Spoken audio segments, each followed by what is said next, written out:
Alors, on continue toujours avec le protocole RIP. Donc, on va le clôturer aujourd'hui pour passer à OSPF. Donc, le protocole RIP fonctionne avec des temporisateurs. Chaque temporisateur a une fonction bien spécifique. On l'a expliqué la dernière fois. Donc, vous pouvez vous référer à la vidéo qu'on a vue la dernière fois et aussi le cours. Il faut bien lire le cours, celui-ci aussi, hein. Donc, vous avez ce support de cours. Il est uploadé dans la classroom.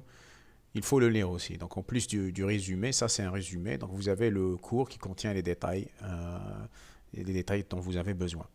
Alors, on explique maintenant la notion de la distance administrative. Donc, on en a parlé déjà de la distance administrative. Donc, c'est une valeur qui est propre à l'origine de la source de la route qui est apprise par le routeur. Donc, chaque route a une valeur spécifique. Elle est associée à une valeur qu'on appelle la distance administrative. Et plus la distance administrative elle est petite, plus la route elle est prioritaire. Donc comme le protocole RIP, le protocole RIP il a une distance administrative de 120. Voilà. Donc quand un routeur, par exemple, regardez ici, il apprend, alors là il n'y a que RIP, mais si par exemple il apprend la même route avec un autre protocole de routage, donc dépendamment de la distance administrative, il va privilégier une route par rapport à une autre. Voilà. Maintenant, on va donner un aperçu sur le RIP V2. Alors, il faut savoir que le RIP V2, c'est exactement pareil que le RIP V1, sauf qu'il y a quelques ajouts en plus, quelques fonctionnalités en plus. Donc le RIP V2 comme RIP V1, il comporte ces fonctions-là. Donc il a la mise hors service, donc il a les minuteurs, donc le hold down timer, le flash timer, donc tous les timers nécessaires pour le fonctionnement du protocole, la même chose. Et en plus de ça, il a ce qu'on appelle le découpage d'horizon avec empoisonnement inverse. Donc on va parler sur ça normalement dans le slide qui vient. On va parler sur ça, on va dire ce que ça veut dire. Et il permet de faire des mises à jour déclenchées lorsqu'il y a une modification de la topologie. Parce qu'en fait, la dernière fois, on avait dit quelque chose d'important. On avait dit que RIP, il fait les mises à jour quel que soit l'état du réseau. Donc que ça soit que le réseau soit encombré ou non, il fait toujours la mise à jour. Voilà. Donc, les temporisateurs utilisés par RIP, on en a parlé la dernière fois et ce slide va les résumer. Donc, tous les protocoles de routage utilisent différents temporisateurs afin d'établir le comportement pour la gestion de la table de routage. Les temporisateurs utilisés par RIP sont les suivants. Donc, il y a le update timer, donc c'est le temporisateur de mise à jour qui est de 30 secondes par défaut. Donc, c'est le temporisateur que met un routeur pour envoyer sa table de routage toutes les 30 secondes. Et puis, nous avons les invalid timer. Donc, c'est le temps de non mise à jour d'une entrée pour une route. La dernière fois, je vous en ai parlé, si vous vous souvenez. On avait dit que le routeur, pour chaque route enregistrée dans sa table de routage, il a un timer de validité. Donc ce timer de validité, il est par défaut de 180 secondes. Ça veut dire que c'est le temps que le routeur prend pour attendre la mise à jour de cette route, de la part du routeur qui lui a envoyé cette information. Voilà. Donc le but de ce temporisateur, c'est de garder les informations fraîches, c'est-à-dire de s'assurer que les routes sont toujours valides, sont toujours d'actualité. Donc c'est ça le but du temporisateur, du invalid timer. Et puis nous avons le hold down timer. Nous avons dit que au bout de 180 secondes, c'est-à-dire au bout de invalid timer, donc si un routeur n'a pas reçu de mise à jour par rapport à cette route, il va encore attendre. C'est-à-dire il va soupçonner que la route est invalide et il va attendre encore 180 secondes. Et puis nous avons le flash timer. Donc c'est le temps après lequel l'entrée non mise à jour. Donc si au bout, donc pour une route donnée, si le invalid timer il est consommé. Et puis après ça, le hold down timer il est aussi consommé. Il va attendre le flash timer, c'est-à-dire il va encore attendre. Donc il donne 3 chances pour la mise à jour d'une route.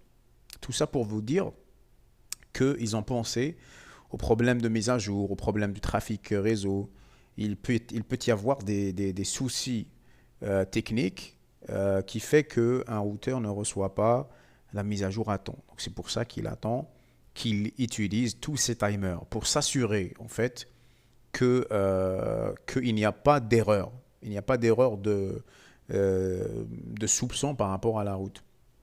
Donc au bout de 240 secondes, après avoir attendu les timers précédents, il va supprimer, flash, ça veut dire supprimer. Donc il va supprimer cette entrée, il y a cette route de sa table de routage. Alors, outre veut dire en plus du minuteur de mise à jour, l'OS implémente 3 minuteurs supplémentaires. On en a parlé, hein, c'est juste en fait des informations en plus. Donc le temporisateur d'invalide, donc c'est celui de 180 secondes. Alors là, regardez, si vous tapez show IP route, etc. Ici vous explorez toutes les informations qui est données. Ici, regardez, il vous donne l'information. Send in updates every 30 seconds. Donc ça, c'est le temporisateur de mise à jour. Next due in 13 seconds. Regardez, là, c'est l'attente. Il attend combien? Là, par exemple, il vous donne l'information à l'instant, au temps réel. Voilà. Invalid after 180 seconds. Et puis, hold down 180 seconds et flash after 240. Donc, regardez, ça, ce sont les valeurs par défaut que le routeur utilise pour ses temporisateurs. Regardez ici, last update. Donc, il y a toutes les informations au niveau des routeurs. Donc, ils sont tous enregistrés et updatés dans sa mémoire. Maintenant, la mise à jour déclenchée. Alors, le protocole RIP V2 peut utiliser en fait des mises à jour déclenchées pour accélérer la convergence. Alors, la convergence, on en a parlé la dernière fois, c'est le temps nécessaire pour que toutes les tables de routage soient à jour. C'est-à-dire le temps nécessaire pour que tous les routeurs aient des tables de routage complètes avec toutes les routes. D'accord? Donc, une mise à jour déclenchée est une mise à jour de table de routage qui est envoyée immédiatement en réponse à la modification d'un routage. C'est-à-dire, ici, le routeur ne va pas attendre la fin des 30 secondes pour faire la mise à jour. Il va faire la mise à jour tout de suite. Voilà. Donc, les mises à jour déclenchées n'attendent pas l'expiration des minuteurs. Voilà. Alors, des mises à jour déclenchées sont envoyées lorsque les événements suivants se produisent. Donc, quand est-ce qu'il y a une mise à jour déclenchée? C'est quand il y a un événement spécifique. Donc, l'événement numéro 1, lorsque une interface change d'état. Ça veut dire, par exemple, l'interface veut dire interface du routeur. Hein, donc, c'est Fast Ethernet ou bien Serial, etc. Donc, quand vous configurez... quand l'état de l'interface change, par exemple, de l'état up à l'état down, donc il y a une mise à jour déclenchée pour dire que l'accès à cette route est invalide. Quand une route passe à l'état inaccessible, donc ça s'appelle route poisoning, c'est-à-dire vous allez voir après, normalement, dans ce slide, on parle de ça. Lorsqu'un routeur soupçonne qu'une route elle est invalide, il va envoyer la valeur 16. Et ça c'est logique aussi, lorsqu'une route est installée dans la table de routage. Donc quand un routeur il reçoit une nouvelle route, qu'est-ce qu'il va faire? Il va l'enregistrer dans sa table de routage et il va informer ses voisins. Donc il va déclencher une mise à jour tout de suite, instantanée. Il n'attend pas les 30 secondes. Voilà. Alors, il y a deux problèmes associés aux mises à jour déclenchées. Les paquets contenant le message de mise à jour peuvent être abandonnés ou endommagés par une liaison dans le réseau. Donc, il peut y avoir des problèmes de communication. Les mises à jour déclenchées ne se produisent pas instantanément. Donc, s'il y a un souci de synchronisation ou bien un souci quelconque, donc la mise à jour elle peut ne pas être déclenchée tout de suite. Il est possible qu'un routeur n'a pas encore reçu la mise à jour déclenchée. Donc, en fait, les mises à jour, elles sont envoyées de voisin à voisin. Donc, si par exemple un routeur n'a pas reçu la mise à jour à temps, donc lui, il va mettre du temps pour recevoir la mise à jour, Ce qui fait que ça va se récupérer, ça va en fait euh, causer un retard pour ses voisins. Voilà en fait. Alors, les mises à jour déclenchées ne se produisent pas instantanément. Il est possible qu'un routeur n'a pas reçu la mise à jour déclenchée et mette une mise à jour régulière au mauvais moment, provoquant ainsi la réinsertion de la route incorrecte dans un voisin. Alors ça, on va en parler juste après. Il y a normalement un slide qui va expliquer ce problème-là. Alors alors attendez, voilà. Donc dans ce slide, on va voir exactement ce problème-là. Alors regardez ici. Si on prend cet exemple, je vais zoomer un petit peu ici pour que ça soit bien visible. Alors regardez ici. Alors, une boucle de routage est une condition dans laquelle... Alors, on va parler de boucle et en même temps, on va aborder le point qui est évoqué ici, hein. Donc, une boucle de routage est une condition dans laquelle un paquet est transmis en continu entre une série de routeurs sans jamais atteindre le réseau de destination. Donc, une boucle de routage, c'est lorsque le paquet n'arrive pas à sa destination pour des raisons... il y a plusieurs raisons qui peuvent causer la boucle de routage. En l'occurrence, une configuration incorrecte des adresses de destination. Mais il y a aussi les problèmes qui est évoqués ici. Le problème qui est évoqué ici, c'est-à-dire si les mises à jour n'ont pas été faites correctement. Alors ici, on va donner un exemple. Regardez ici. Donc prenons cette topologie. Nous avons trois routeurs. Nous avons R1, R2 et R3. Et nous avons 1, 2, 3, 4. Nous avons 1, 2, 3, 4 réseaux. 4 réseaux. Donc chaque routeur, dans sa table de routage, il a 4 entrées pour 4 réseaux. Maintenant, supposons que le réseau 10.4.0.0 tombe en panne. Il y en a celui-ci. D'accord? Donc, qu'est-ce qu'il va faire? Le routeur qu'il a détecté, c'est qui? C'est le routeur R3. Il va détecter que en fait, cette route, elle est inaccessible. Qu'est-ce qu'il va faire? Il va envoyer une mise à jour déclenchée au routeur R2. Le souci qui peut se passer, c'est quoi? Le souci qui peut se passer, c'est que si R3, essayez de suivre attentivement, si R3 fait un retard, s'il y a un retard, un délai de transmission si la mise à jour de R3 n'arrive pas à R2 tout de suite, qu'est-ce qui va se passer? R2 peut lui-même envoyer à R3 pour lui dire, il va lui dire quoi? Il va lui dire, moi, je connais un chemin pour aller vers le réseau 10.4.0.0 à travers un saut, c'est-à-dire lui. Donc, qu'est-ce qu'il va faire R3? R3, il va réinsérer dans sa table de routage, regardez ici, il va réinsérer dans sa table de routage une nouvelle route pour le 10.4.0.0 en disant que je peux atteindre, pourtant c'est un réseau qui lui est directement connecté, mais un routeur ne pense pas, il ne réfléchit pas, le routeur c'est pas un être humain, donc c'est un programme. Qu'est-ce qu'il va se dire? Lui, il a envoyé une mise à jour déclenchée, mais cette mise à jour, elle a fait du retard pour arriver à R2. R2, il lui a envoyé une information entre-temps pour lui dire que moi, je peux atteindre le réseau 10.4.0.0 à travers un saut, donc c'est-à-dire lui-même, hein. Donc, qu'est-ce qu'il va faire? Il va se dire, tiens, j'ai une mise à jour. Donc, qu'est-ce qu'il va faire? Il va réinsérer, il va recorriger son entrée.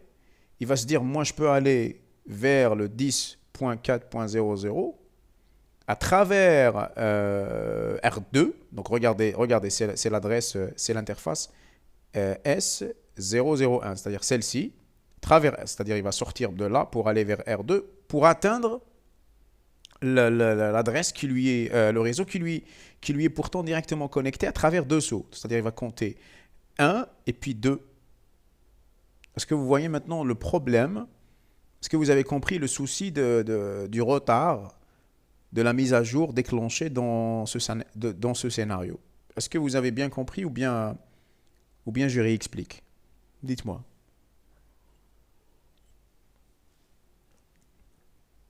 Est-ce que c'est important de comprendre ces petits détails, hein? Est-ce que vous avez compris ce que je suis en train de dire?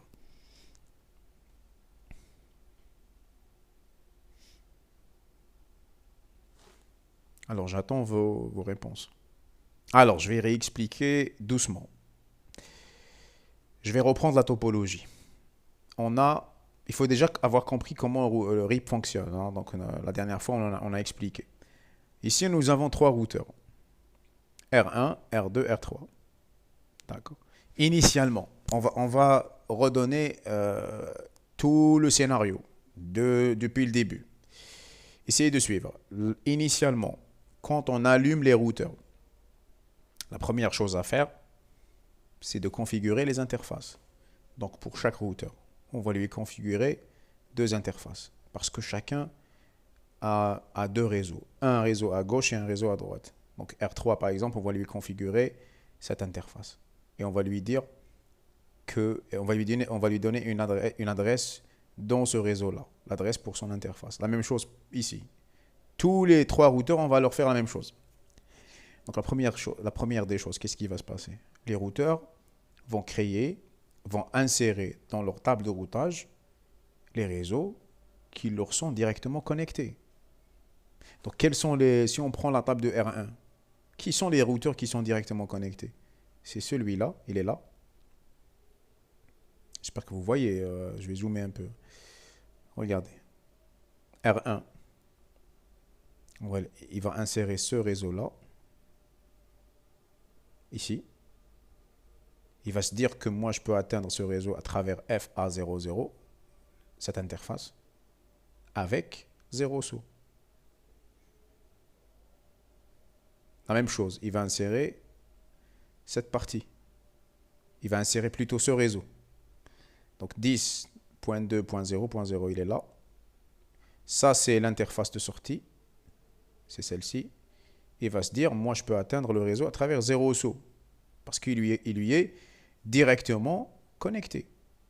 C'est clair? La même chose, R2 va faire la même chose, tout le monde va faire la même chose. Maintenant, quand on configure RIP, les routeurs vont commencer à s'échanger leur table de routage. Donc tout le monde fait la même chose. Donc le R1, qu'est-ce qu'il va faire? Il va envoyer ces informations-là à R2. R2, qu'est-ce qu'il va faire? Lui, il ne connaît pas ce réseau. Il connaît ce réseau. Mais il ne connaît pas ce réseau. Celui-ci, il est déjà dans sa table de routage. Donc il va l'ignorer. Parce qu'il va lui dire, R1, il va lui dire, moi, je peux aller à 10.2.0.0 avec 0 saut. Donc R2, qu'est-ce qu'il va faire?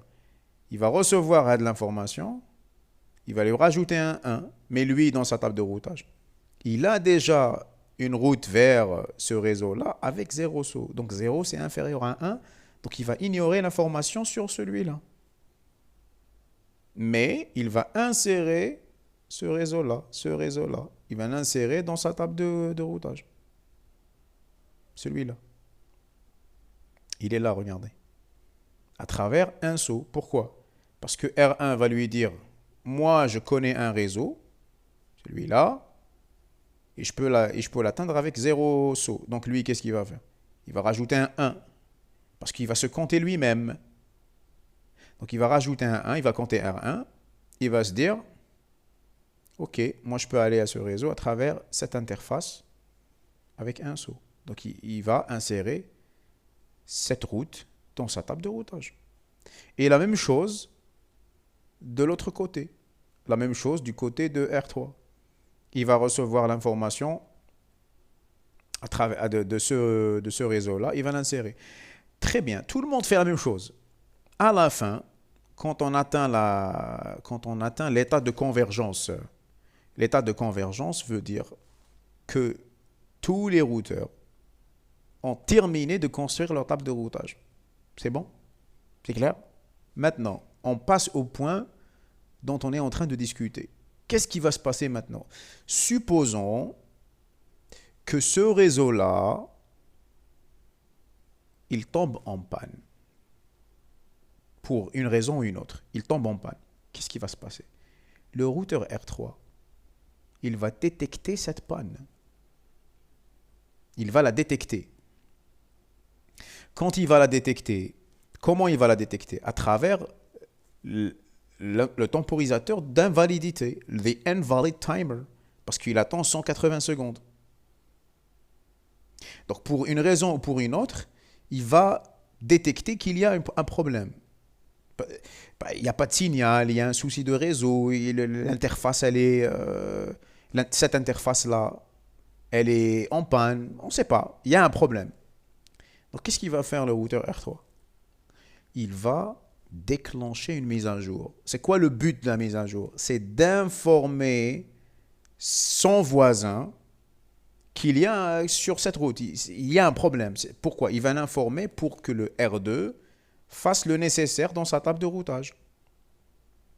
Maintenant, qu'est-ce qu'on a dit? On a dit, imaginez qu'il y a un retard dans la mise à jour. C'est-à-dire quoi? C'est-à-dire que le message de R3 n'est pas arrivé à R2 à temps. En même temps, avant l'arrivée de la mise à jour, R2 envoie une information vers R3. Il va lui dire, moi, je sais aller vers le réseau. Parce que n'oubliez pas que dans RIP, on a dit que la vision des routeurs, elle est locale. C'est-à-dire les routeurs n'ont pas une vision globale. Les routeurs, ils ont deux informations. Chaque routeur a deux informations. L'adresse de destination et le nombre de sauts. C'est tout. Donc, qu'est-ce qu'il va faire? R2, au bout de 30 secondes, il va envoyer sa mise à jour. Donc, quand R3 reçoit la mise à jour, qu'est-ce qu'il reçoit? R2 va lui dire, moi, je sais aller vers le réseau 10.4.0.0 avec un saut. Donc, le R3, qu'est-ce qu'il va faire? Il va se dire, tiens, j'ai trouvé une nouvelle route. Donc, malgré que celui-là, il est directement connecté, il va insérer dans sa table de routage une nouvelle information. Il va dire, moi, je peux aller vers le réseau 10.4.0.0 à travers deux sauts. Et ça, c'est un problème. Donc, qu'est-ce qui va arriver ici? Le souci qui va arriver, c'est une boucle de routage. C'est quoi une boucle de routage? Supposons qu'un paquet, il est destiné pour ce réseau, alors qu'il est en panne. Hein? On est d'accord que le réseau, il est en panne. Qu'est-ce qui va se passer? Donc, R2, regardez, il va voir sa table de routage. Il va se dire, l'interface de sortie, c'est celle-ci. Donc, s'il y a un paquet destiné à ce réseau-là, il va l'envoyer par là. Quand ce routeur-là le reçoit, qu'est-ce qu'il va se dire? Il va voir sa table de routage. Il va se dire, moi, pour aller vers le 10.400, il doit sortir par S001. C'est-à-dire, il va l'envoyer par là. Et R2 va refaire la même chose. Le paquet va arriver.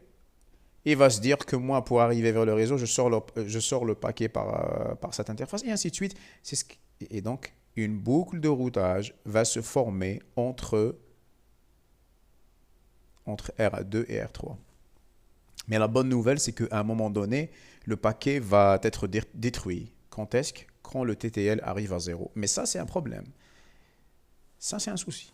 Est-ce que tout le monde a compris maintenant le problème qui s'est passé ici à cause des problèmes de la mise à jour déclenchée et comment la boucle de routage est arrivée? Est-ce que vous avez compris? Est-ce que c'est clair pour tout le monde maintenant? Normalement, j'ai clarifié le plus possible. Hein, donc, est-ce que vous avez des questions?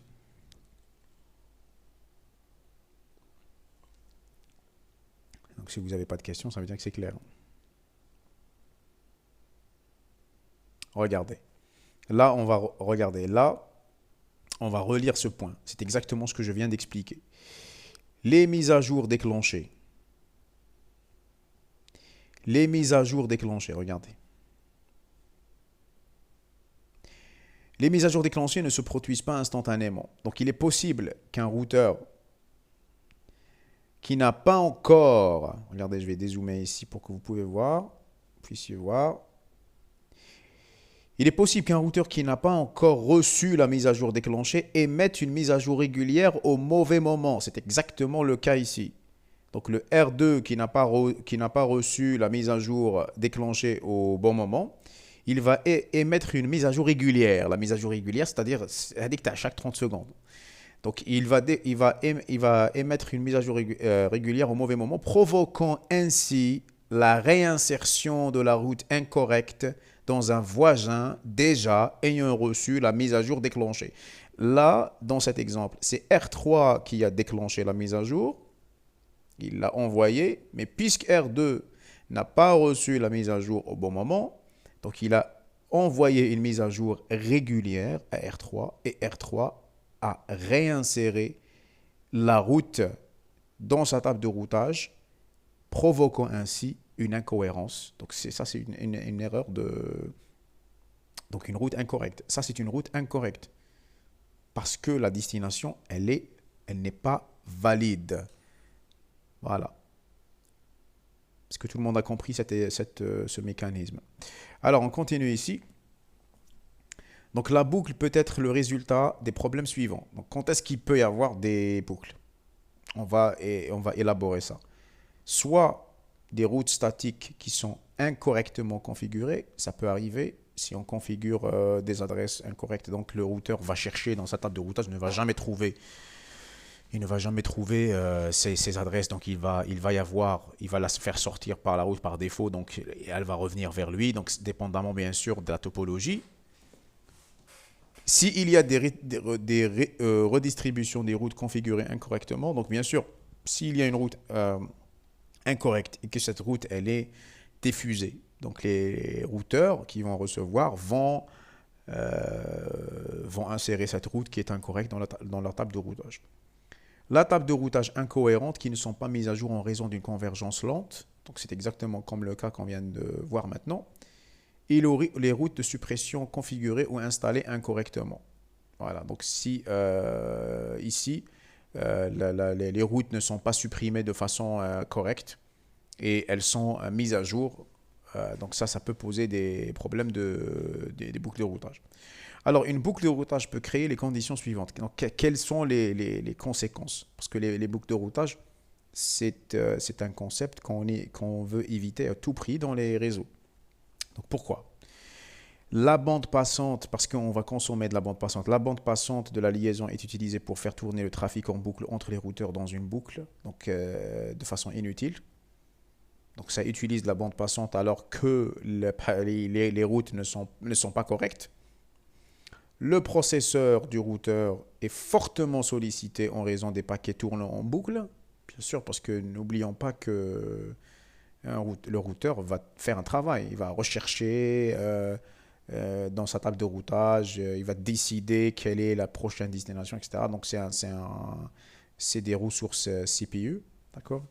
Le processeur d'un routeur est surchargé en raison du réacheminement inutile des paquets, ce qui impacte négativement la convergence du réseau, bien sûr, parce que si la bande passante, ici il y a une surcharge du réseau des paquets inutiles, ça va retarder la convergence, c'est-à-dire que ça va retarder l'état de convergence. Les mises à jour de routage peuvent se perdre ou ne pas être traitées en temps voulu. Ben oui, s'il y a une surcharge et s'il y a des messages inutiles, donc ça peut provoquer des retards de mise à jour. Et puis, le comptage infini, donc on va le voir maintenant dans les slides qui viennent, donc vous allez voir, ça s'appelle l'empoisonnement de route. Maintenant, parmi les solutions qu'il y a pour minimiser en fait les boucles de routage, parce qu'on ne va pas dire éliminer, parce que ça sera le cas parfait, alors que c'est très compliqué d'arriver à un état de perfection, on va dire minimiser au maximum. Donc, la définition d'une mesure maximale pour éviter le comptage à l'infini, donc on peut limiter en fait le nombre de sauts pour éviter de déclencher en fait l'empoisonnement de route à chaque fois. Donc s'il y a un problème quelconque, parce qu'on est obligé de faire un comptage à l'infini à chaque fois qu'il y a un problème, donc pour le minimiser, on peut limiter le nombre de sauts au maximum. L'utilisation des minuteurs. Donc, en fait, les minuteurs, c'est en raison pour éviter de déclarer des routes invalides alors qu'elles sont toujours valides, pour éviter les erreurs. Il y a le mécanisme de ce qu'on appelle split horizon. En français, c'est le découpage horizon. On va l'expliquer juste après. Et l'empoisonnement de route et l'antipoisonnement, on va le voir juste après. Il y a les derniers slides vont expliquer ça. Et puis nous avons aussi les mises à jour déclenchées. Donc tous ces mécanismes en fait sont faits pour minimiser les boucles de routage. Maintenant, on va parler sur le découpage horizon, le split horizon. En fait, le découpage horizon, c'est une solution pour le problème qu'il y a ici, par exemple. Alors, on va citer son principe. C'est quoi le principe du découpage horizon? Donc, la règle du split horizon, elle est comme suit. Regardez, un routeur ne doit pas annoncer de réseau par le biais de l'interface dont est issue la mise à jour. Alors, on va expliquer ça tout de suite. Alors, regardez ici. Si on applique le découpage d'horizon pour le réseau 10.400, qu'est-ce que cela veut dire? Ça veut dire quoi? Ça veut dire que R2, il va recevoir, regardez, il va recevoir la mise à jour de ce réseau à travers cette interface. C'est ça. Donc, le découpage horizon, c'est quoi la règle? La règle dit que R2 ne va jamais envoyer de mise à jour sur cette route à travers cette interface parce qu'il a reçu la mise à jour de cette route sur cette interface. Donc, il n'envoie pas de mise à jour d'une route à travers l'interface dont il a reçu la mise à jour. Est-ce que c'est clair? Est-ce que c'est clair ou bien je répète? La règle dit qu'un routeur, Maybatch, il n'envoie pas de mise à jour d'une route sur l'interface, l'information sur cette route, FEA. La route 10, quand je dis route, ça veut dire réseau destination. Hein. Le réseau 10.4.0.0, cette information, elle a été reçue à travers cette interface. Donc R2 n'a pas le droit d'envoyer une mise à jour sur cette route, elle est sur cette destination, à travers cette interface. Donc on évite le problème de tout à l'heure. Donc on évite d'informer de façon incorrecte le routeur R3, c'est celui-là. Donc R2 ne va pas lui dire moi je connais un chemin pour aller vers ce réseau-là à travers un saut. Donc on évite le problème de l'insertion d'une route incorrecte. Est-ce que vous avez compris ce que veut dire split horizon? Donc c'est une règle simple. Il n'y a pas de mise à jour d'une route à travers l'interface dont on a reçu l'information sur cette route. Est-ce que c'est bien clair ou bien je me répète? Parce que c'est des notions quand même importantes par rapport à RIP. C'est clair? On va continuer, on va parler sur l'empoisonnement de route. En fait, ça veut dire quoi regardez, le terme empoisonnement de route, route poisoning, et le comptage infini, c'est un petit peu pareil. Hein. Donc, c'est quoi l'empoisonnement de route? Il est utilisé pour marquer la route comme étant inaccessible dans une mise à jour de routage qui est envoyée à d'autres routeurs, tout simplement. Alors, on va prendre l'exemple. Donc, si on reprend la même topologie qui est simple, si R3 détecte que le réseau 10.4.0.0 est hors service, qu'est-ce qu'il va faire?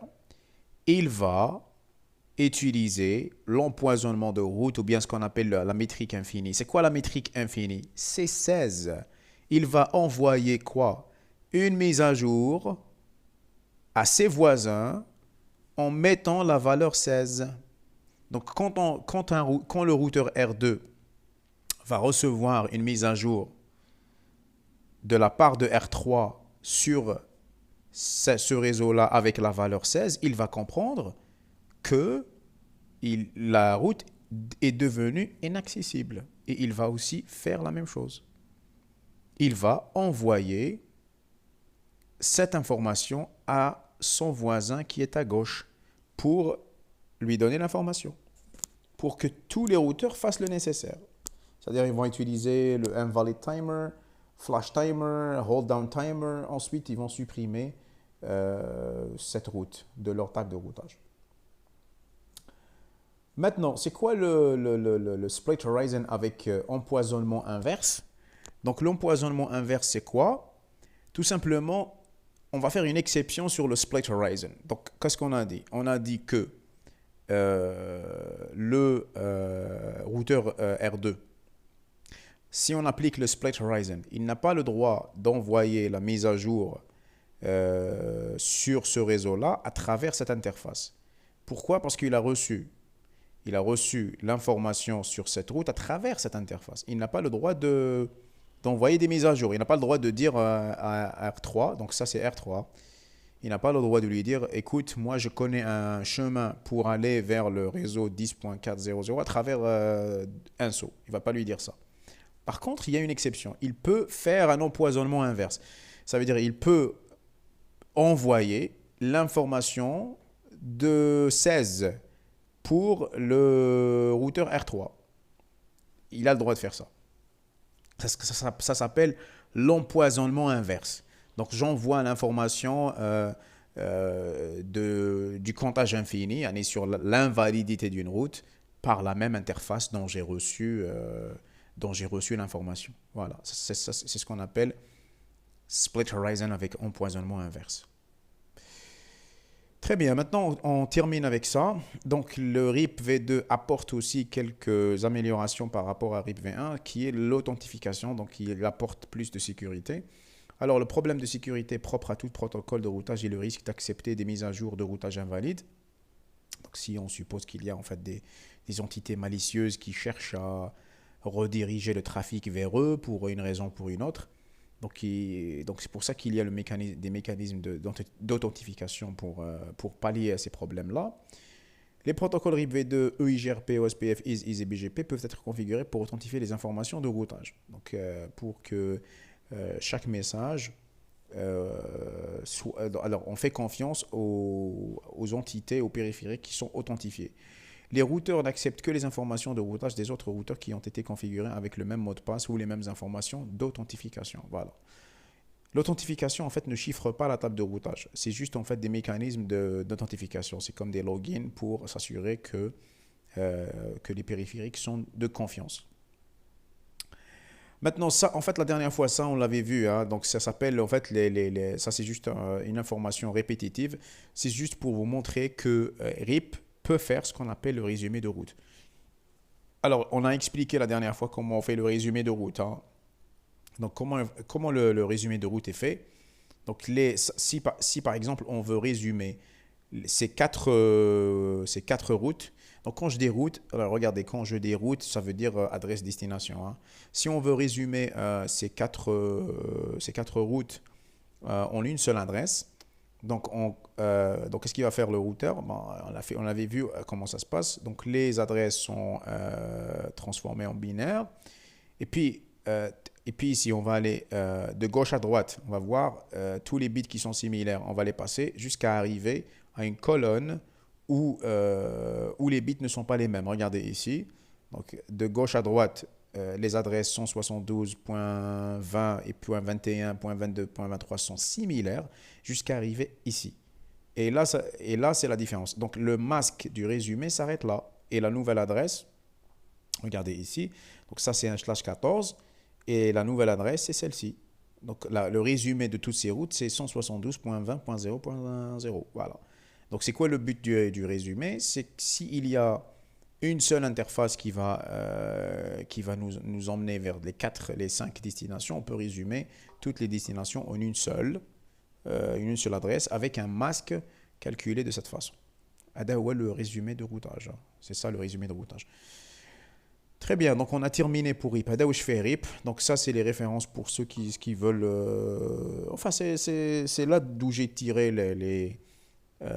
toutes ces informations. Si vous voulez avoir plus d'informations, bien sûr, je vous encourage à le faire. Maintenant, ce qu'on va faire, on va aborder notre dernier chapitre qui est OSPF. Donc on va le commencer aujourd'hui et on va, Inch'Allah, le terminer demain. Et normalement, si on a assez de temps, on aura Inch'Allah, assez de temps pour faire, on va faire un petit exercice pour, voilà, pour synthétiser tout. Alors, très bien, on va commencer notre dernier chapitre. Donc, on va parler du protocole OSPF. Alors, pour rappel, avant d'entamer les détails, OSPF, c'est un protocole dynamique, protocole de routage dynamique, qui fait partie de la famille des protocoles IGP, donc Interior Gateway Protocol, et qui fonctionne avec le principe d'état de lien. C'est une politique complètement différente du mécanisme de vecteur de distance. Ça ne fonctionne pas de la même façon du tout. Et bien sûr, la finalité, c'est de trouver les meilleurs chemins et de les insérer dans la table de routage. Allez, on va commencer par citer les détails. Alors, le protocole OSPF, je vais zoomer. Alors, le protocole OSPF, qui veut dire in English Open Shortest Path First, est un protocole de routage à état de lien qui a été développé pour remplacer le protocole de routage à vecteur de distance RIP. Donc, il est venu en fait pour améliorer les défauts de RIP. OSPF est un protocole de routage sans classe. On a parlé la dernière fois, qu'est-ce que veut dire sans classe, avec classe, on a fait toutes les classifications, qui utilise le concept de zone pour son évolutivité. On va parler sur ça, c'est un concept extrêmement important dans OSPF, la notion de zone. Les principaux avantages de OSPF sur RIP sont une convergence rapide, vous allez voir pourquoi. Tout simplement parce que les routeurs ici sont indépendants, ils ont une vue globale ou bien locale, dépendamment de la notion de zone, et ils font les calculs du meilleur chemin tout seuls. Ils n'attendent pas en fait, ils ne dépendent pas de leurs voisins. Donc, c'est pour ça qu'il permet une convergence rapide et une évolutivité vers la mise en œuvre des réseaux bien plus importants. Pourquoi?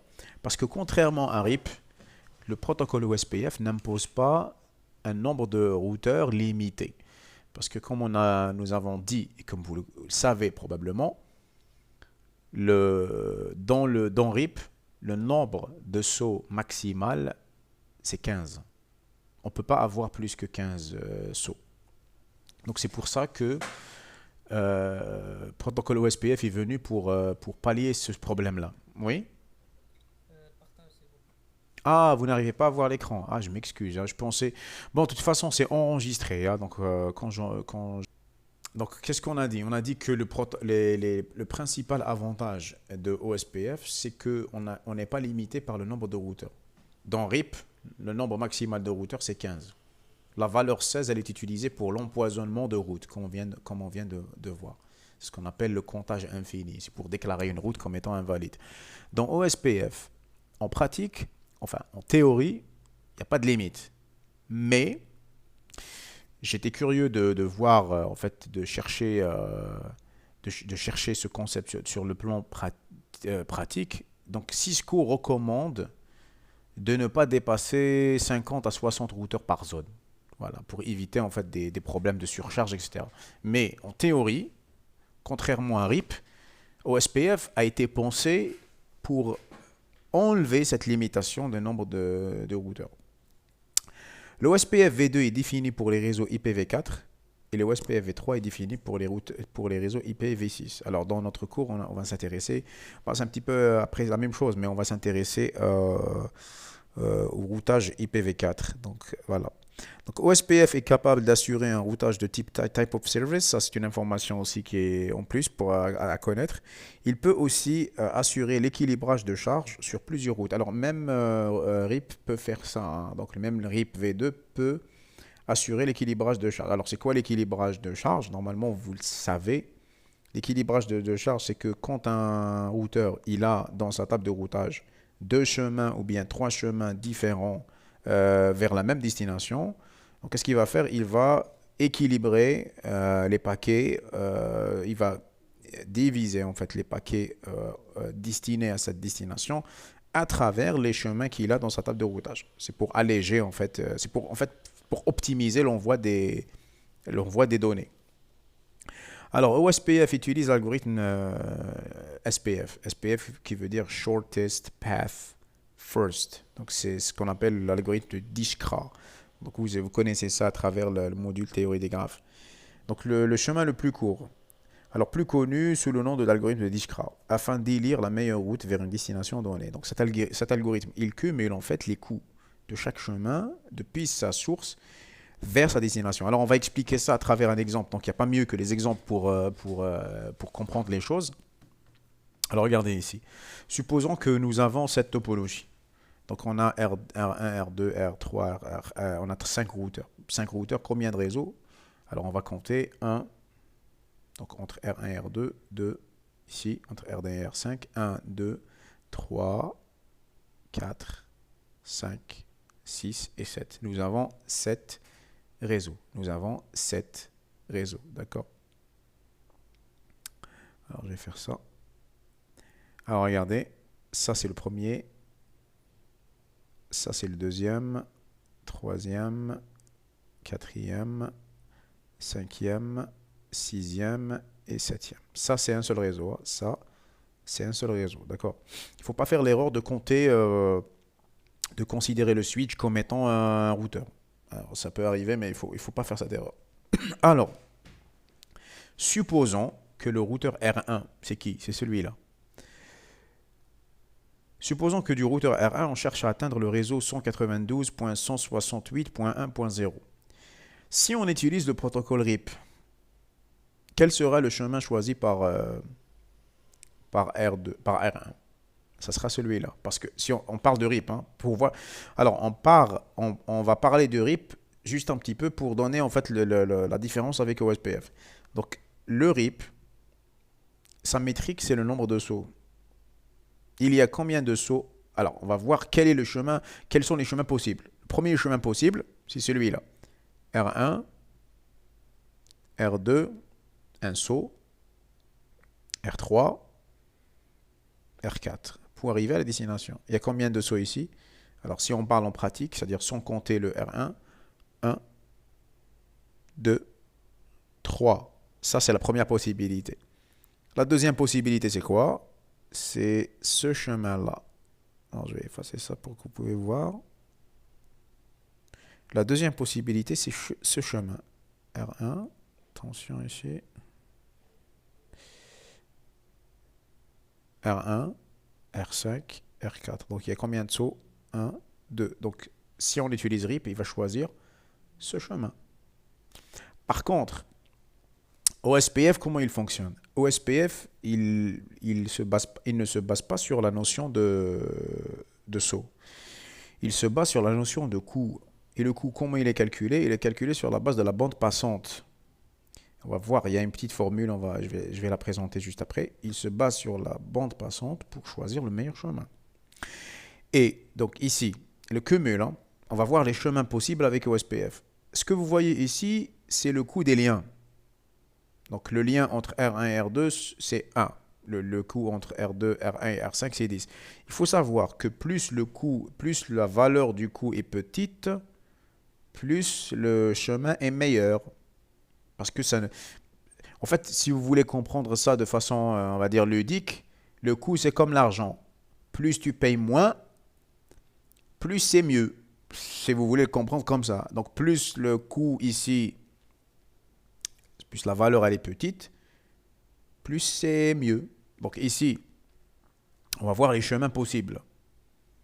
Le premier chemin possible, c'est quoi? C'est celui-là. On va compter les coûts.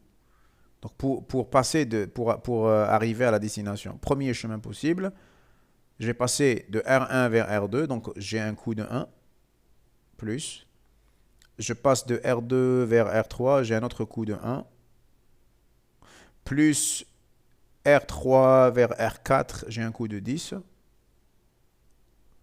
plus le dernier, pour arriver à la destination, plus un coût de 10. Donc, ça va me donner un coût de 22. Ça, c'est le premier chemin. Deuxième chemin que R1, pour que le paquet peut emprunter, c'est celui-là. On va le compter. De R1 vers R5, j'ai un coût de 10, plus. De R5 vers R4, j'ai un coût de 10. Et puis de R4 vers la destination, c'est un coût de 10. Donc ça donne un coût de 30. Le troisième chemin, c'est lequel? R1 vers R2, ça me donne un coût de 1. Alors on va l'écrire ici, 1. R2 vers R3, ça me donne aussi 1. R3 vers R5, ça me donne aussi 1. C'est les coûts des liens. Et puis j'ai R5 vers R4, c'est un coût de 10. Et puis R4 vers la destination, c'est un coût de 10. Donc à votre avis, quel est le meilleur chemin ici? C'est celui-là. C'est-à-dire R1, R2, R3, R4, et puis la destination, c'est un coût de 22. Voilà comment OSPF calcule les meilleurs chemins. Mais après, on va voir comment les routes sont calculées. C'est à travers l'algorithme de SPF et le concept de l'arbre SPF. On va parler sur ça après. Alors, on continue à expliquer les notions. Donc, on va plonger un petit peu dans les détails.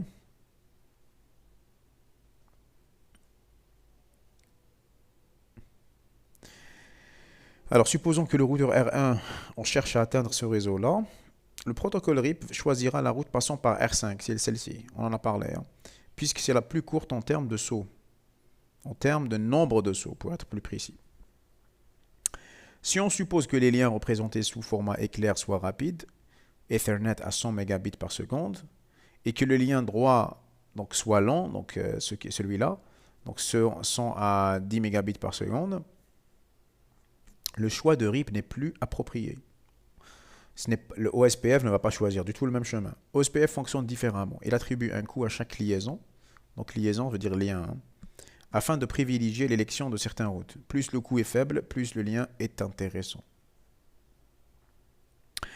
Maintenant, pour comprendre l'OSPF, on doit expliquer certains éléments de base.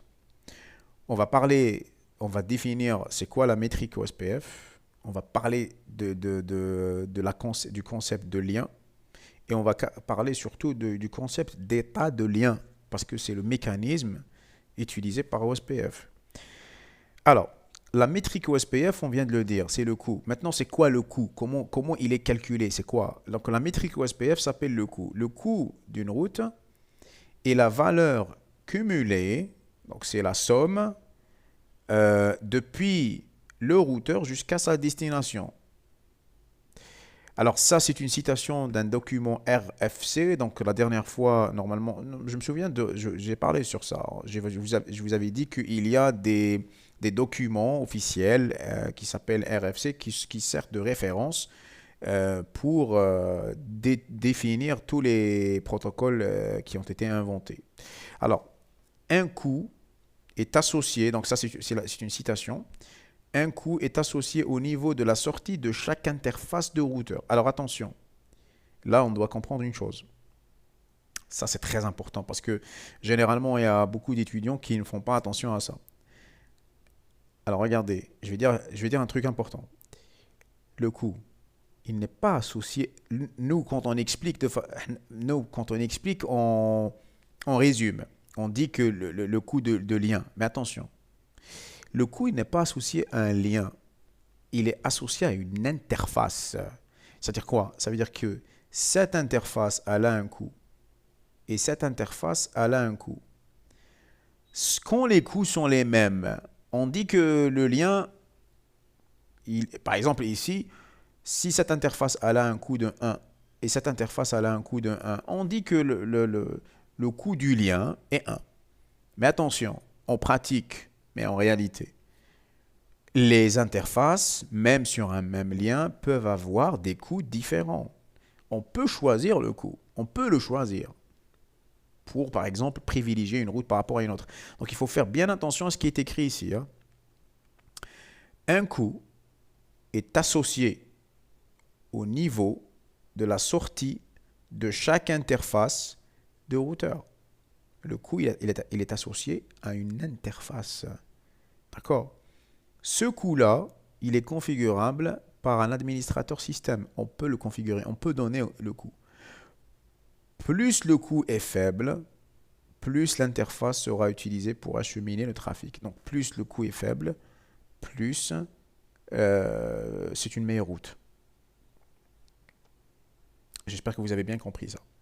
Maintenant, pour calculer un coût, alors, comme je viens de vous dire, on peut donner un coût de façon manuelle, mais si on ne fait rien, si on laisse le routeur lui-même calculer le coût, bah en fait, il y a une formule qui est utilisée. Allez, voici. Donc, pour calculer un coût, l'IOS, donc le système système d'exploitation de Cisco, cumule les bandes passantes des interfaces de sortie depuis les routeurs vers la destination. Après, à chaque routeur, le coût d'une interface, c'est quoi? Voici la formule. C'est 10 à la puissance 8 divisé par la valeur de la bande passante. Donc, plus la bande passante elle est élevée, plus le coût il est faible. Parce que la bande passante, c'est le dénominateur, le maqam. Donc, quand vous avez kasr, donc plus le maqam est kbir, donc plus le dénominateur est élevé, plus le coût est faible. Bande passante élevée égale coût faible. Donc remarque, on divise 10 à la puissance 8 par la bande passante de l'interface pour que les interfaces dont les valeurs de bande passante sont les plus hautes obtiennent un coût inférieur. Voilà. J'espère que vous avez bien compris. Alors, on termine avec ces deux points. Après demain, Inch'Allah, on va terminer avec le reste. Alors, il nous reste le concept de zone et on va expliquer l'algorithme de OSPF. Alors, regardez. Alors maintenant, c'est bon, on a défini la métrique OSPF. Donc, pour résumer, OSPF fonctionne avec le concept de coût. Le coût, c'est quoi?